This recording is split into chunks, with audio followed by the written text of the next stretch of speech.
Hi folks, this week, Howard Jones here. This week I've got this watercolour demonstration for you. It's I'm working from a photograph.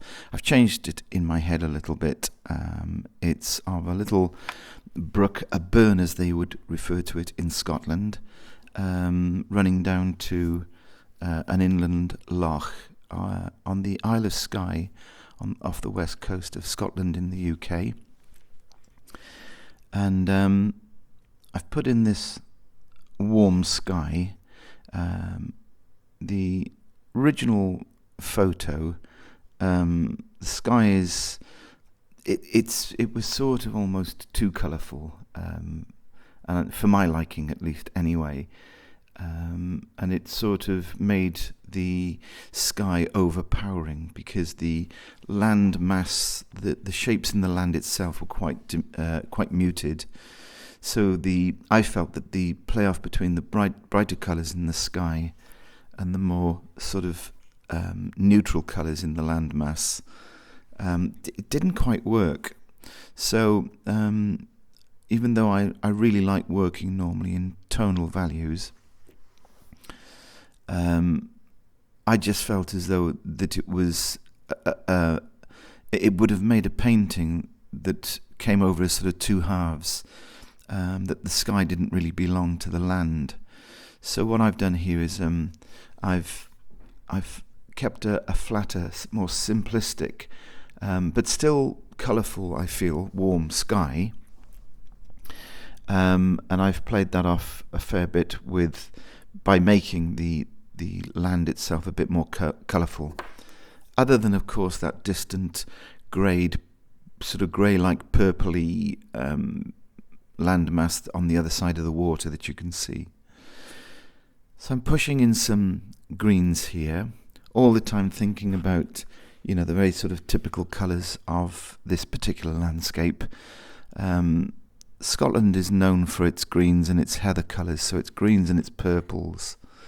And you'll see me sort of introduce these colours as we go along. And again, I've speeded it up for the purpose of trying to keep these videos, in accordance with people's time available for sat down watching, and some of the conditions that come with actually putting these things up on YouTube.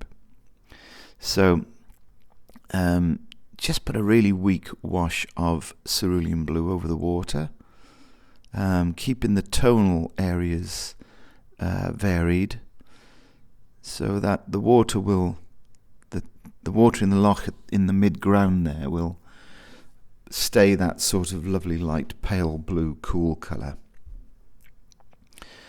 And I'm just putting in some cools in what will be the watery areas of this little brook, this little stream. As I say, it would be referred to as a burn, a B-U-R-N in Scotland. And I live in Wales, and we have sort of similar, very sort of similar scenes here. So it was quite familiar to me, and so just putting in some purple here, and creating that sense of there being perhaps some heathers mixed in with the mosses and the grasses.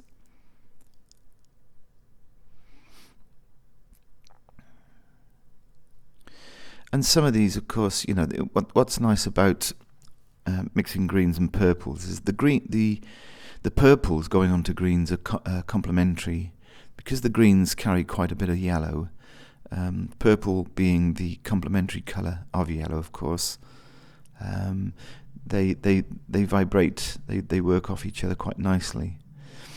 And some of these purples could be construed as heather, this lovely little ground lying shrub, and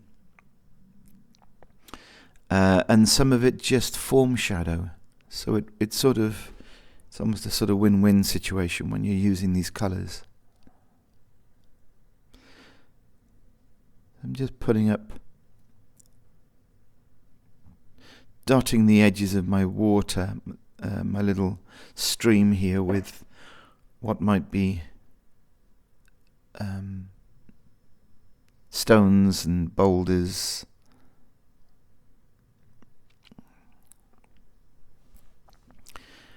And this is where my paint mix gets darker and it gets drier. So there's a lot of dark mixes here. I've been using ultramarine blue and burnt sienna, which gives me a nice, rich, dark tonal value. So you have to sort of increase the paint, pick up the paint without picking up too much water if you want to achieve these darks.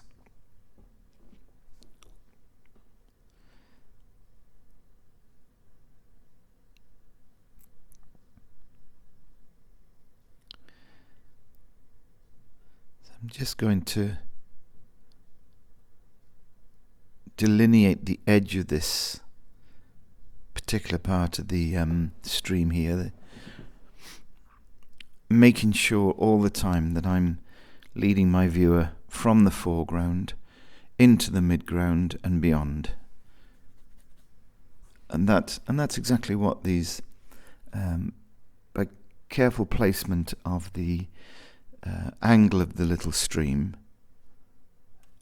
I'm able to sort of take the eye from the foreground as it meanders towards the middle of the painting and then disappears.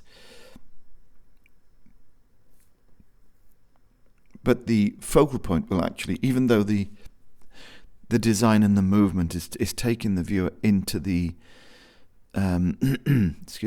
is taking the viewer's eye into the painting, the focal point is actually down in this bottom left quadrant. So the path that the stream takes will take the viewer's eye into the painting, by where they can sort of study the rest of the information, the water, the distance, and then come back, of course, always coming back and landing on this area that is in the left-hand bottom quarter.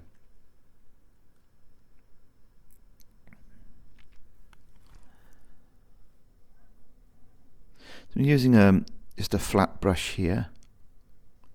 Just a little 1/2 inch. It's probably about 20 millimeters, so it's probably just a little bit smaller than a 1/2 inch flat brush. And I like using flat brushes for certain things, and this is certainly one of those techniques where I would favour a flat brush. So down towards this point here, you can see me putting in some vertical detail, which is basically communications telegraph posts that get dotted around. Some of these places, of course, on these Scottish islands are quite isolated, and it's quite nice. These additions to your paintings not only serve as a bit of information about the place, but of course they help to take the eye into the painting as well. So you can't help but sort of follow that diminishing scale of those verticals into the distance.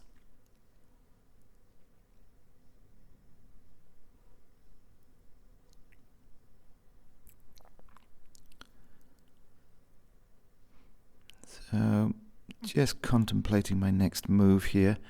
I know there was a little building, and from my photo, you can't really make out what the building was. It sort of almost looked like a little chapel, but it could have been anything. It might even have been perhaps a point where they used to bring in the fish, the herring and things, and maybe they smoked. It had a chimney rather than a spire. Maybe they were smoking freshly caught herring here. But I love these places, and I don't always want to know exactly what they are about. I find it much more intriguing to just as I was a moment ago, wondering what the actual the story behind that little building was. If I wanted to, of course, you could find out. But I always like a little bit of mystery. I don't always like to have my I's dotted and my T's crossed. There's got to be something left for the imagination, I always feel. So I've got a rigger brush in my hand here, and just doing some sort of subtle line work. And I use this quite a bit across when there's a lot of moving water like there is over that little stream.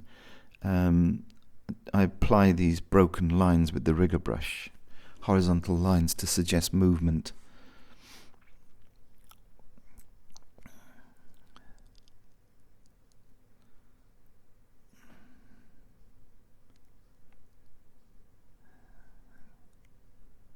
So again, I'm just taking a moment to study the various areas, and I decided here that I'd go back to the flat brush, and I've picked up a colour called Naples Yellow, and I just in a very dry brush manner, I decided to scrape that over the water, over the little stream, to suggest the reflected colours from the sky. And now that very dramatic decision I made here was to pick up the bigger flat brush. This is a 1-inch flat brush, and mix up a really rich dark tonal value. And that again was ultramarine blue with burnt sienna, but also with a little bit of alizarin crimson in the mix. So once I've made my delivery, as you could just see, I then take a damp brush and I just start distributing some of that paint, some of that pigment, because you know they would otherwise, if I didn't soften some of those edges and move the paint around a bit, it would all look much too hard of edge. So it's okay to keep hard edges in the foreground, especially if you're using the foreground as your focal point. But I do tend to sort of still soften a lot of those edges, and I'll soften them even more as the distance develops in the painting. So, you know, you sometimes have to try to assess how far these things are away from you, the viewer. And that little building, for instance, might be about half a mile to a mile away. So you'd expect to see a lot more softness to the edges of your shapes. Forgive my croaky voice on this one, folks. I've had a busy week doing live tutorials, and I've been shouting across large rooms so that people could hear me this week. I'll have to invest in a microphone and a PA system, I think. So I'm just putting in, again, this is a very opaque colour. It's a little bit of an introduction. You saw me put in, if you want to run this back a little bit, I placed in a colour called light red, and then immediately went into that before it had a chance with a little bit more of that Naples yellow. And the Naples yellow is a very opaque colour. So by working this way, by delivering the red first and then the Naples yellow on top, it sort of does its own thing and creates a really nice sort of soft, warmish atmosphere to the whole painting.